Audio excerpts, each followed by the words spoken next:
Սրապյան, ինչ ակնկալիքներ կան այս գործընթացից, նման քննարկումները ինչ արդյունք կարող են տալ։ Մեր համար կոնկրետ դա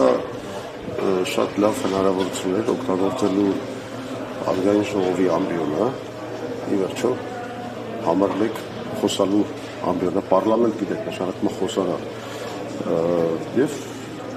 շնորհակալ ենք այս հնարավորության համար, որ եկանք ասացիք մեր տեսակետը։ Կարծում եմ լսեցիք, հա երևի։ Ես նորմալ եմ համարում բոլոր այս քննարկումները, որովհետև իսկապես Նիկոլ Փաշինյանը հանցանքներ է գործել մեր ժողովրդի նկատմամբ, ես պետք է հեռացվի։ Ուրիշ բան է, թե որն է այդ հեռացման բանալի եւ ինչպես անենք, որ ինչպես ասին երեքում ասացի, ուրեմն շանից փախնելուց հետո գելի դերան չգնենք։ Պարոն Զորաբյան, դուք նշել եք, որ լուրջ դերակատարություն ունենալու պարոն Տեր-Պետրոսյանը առաջիկա ընտրությունների ինչ ձևաչափով եք սա պատկերացնում, որտեղ տարբեր քաղաքական ուժեր հիմա առանձին այս մասնակցության մասին են հաստատում։ Արդյոք հնարավոր լինելու է համախմբել եւ որ ուժ է ետեցնում այդ համախմբումը։ Ադե թողեք այդ ինտրիգը կամաց բացվի էլի։ Նա այսքանը բացեցինք, մի քիչ համբերություն ունեցեք, նորել ուրիշ բան կբացվի։ Ամենակարևորը որ պետք է բոլորը հասկանան, այն է, որ Հայաստանի հիմնադիր նախագահը չի կարող անտարբեր լինի կամ անմասն լինի մեր երկրի ճակատագրի նկատմամբ, հատկապես երբ որ այդ ճակատագիրը վտանգված է։ Ինքը չի կարող չմասնակցել այս գործընթացին։ Այս մի հանրապետություն է, որ 10 այլ տղեկի հետ Ղարաբաղ կոմիտեով իրենք ստեղծել են եւ իսկապես հիմնադիր հայրերն են այս հանրապետության եւ բնականաբար իրենց մի կյանքի գործը այդ Ղարաբաղի ազատագրումը արդեն փաստորեն մսխեցին, տապալեցին Արցախը ոչնչացնելով, հիմա էլ այս գործընթացները գնում են արդեն դեպի Հայաստանի հանրապետության անկախության ոչնչացումը։ Բնականաբար ինքը չի կարող անտարբեր լինի եւ կմասնակցի բնականաբար։ Չի թողի որ այս բանը կա։ Նախկին նախագահների համախմբում հնարավոր համարում եք, բեհապարը նախորդ անգամ եք ձևաչափը որը գործում եք, կարծես չաշխատեց։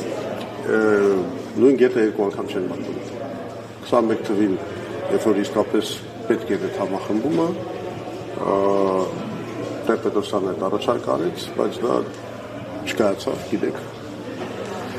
Հիմա կարծում եմ պետք է փնտրել նոր ուղիներ։ Լայն ճակատագրի քաղաքական ուժերի։ Էլի իհարկե, պետք է լինի լավ համախմբում, քաղաքական ուժերի, հեղինակավոր անհատների, սա պիտի դառնա իսկապես համաժողովրդական շարժում, որովհետև մինչև երկրում մթնոլորտը չփոխվի, ոչ մի բան հնարավոր չի անել։ Մենք սրա մասին չպետք է մտածենք ոչ էլեկտորալ առումով, ոչ մտածենք, ասենք իմպիչմենտի համար եւս 1-2 падգամավորի ձայն կորզելու այդ հարթության մեջ, միջև ժողովուրդը ոտքի չկանգնի, տեսնելով մի առաջնորդություն, որը ինքը հավատում է, ոչ մի հարց չի լուծվի։ Պարոն Զորաբյան, նախորդ տարիների քաղաքական հակառակորդների հետ պատրաստ եք դնել այդ ամեն ինչը մի կողմ եւ նրանց հետ միանալ։ Այդ ում նկատում եք։ Դե տարբեր փուլերում եղել եք, հա, դուք իշխանություն, իրենք ընդդիմություն եք, դուք ընդդիմություն, իրենք իշխանություն։ Ես ասեմ, մենք շատ բան կարող ենք մի կողմ դնել եւ նախկին ինչ որ տարաձայնություններ եւ գաղափարախոսական անգամ տարաձայնություններ, բայց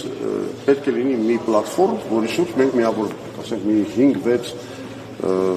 լրջագույն հարց Հայաստանի տեսլականի, որը մեզ միավորելու է։ Գիտեք, անգաղափար միավորումները ոչ բան չեն տա։ Ինչ որ շատ կարևոր կետերի առանցքների շուրջ մենք պետք է համաձայնության գանք, որ նաեւ ժողովուրդն մեզ հավատա, որտեղ ժողովուրդը պիտի տեսնի, իսկ ինչ ենք ուզում անենք։ Եվ եթե այդ ինչը ներկայացվում է, պարզա, որ կարելի է դրա շուրջ արդեն միավորվել։ Մնացածը արդեն այդքան կարևոր չի եւ երկրորդական։ Փաշինյանի հետ բանավեճի վերջը գնալու եք, որովհետև նախկին 3 նախագահներին էր ինքը հրավիրում, ես գիտեմ, որ դուք առաջարկել եք։ Ես կազմ պատրաստ եմ։ Եթե Փաշինյանը նախապայմանը համարելու, որ ես պետք է լիազորագիր ստանամ Տեր-Պետրոսյանից։ Այդ դեպքում ես լրջորեն դրանով կզբաղվեմ։ Մինչև հիմա այդ կներեք այդ լիազորագրի դիմումը, դա ընդհանրապես մի հատ երկիծական ժանրի բան է, ձեռառնոց երկոպիտ ասած, ծաղր Փաշինյանի հիստերիկ մեների այդ բաների ֆեյսբուքյան գրառումների նկատմամբ։ Այդ մարդը ամեն անգամ, երբ որ խոսքը գնում է 2019 թվականի պլանի բացահայտման մասին, ընկնում է հիստերիկայի մեջ եւ փորձում է այդ խոսակցությունը շեղնալով, որ իր հետ պետք է անպայման գան, չգիտեմ, նախագահները բանավիճեն։ Այնպես դու այդ հարցը լուծի մի հատ 2019 թվականի պլանը բացահայտի։ Ինչ կա այդտեղ։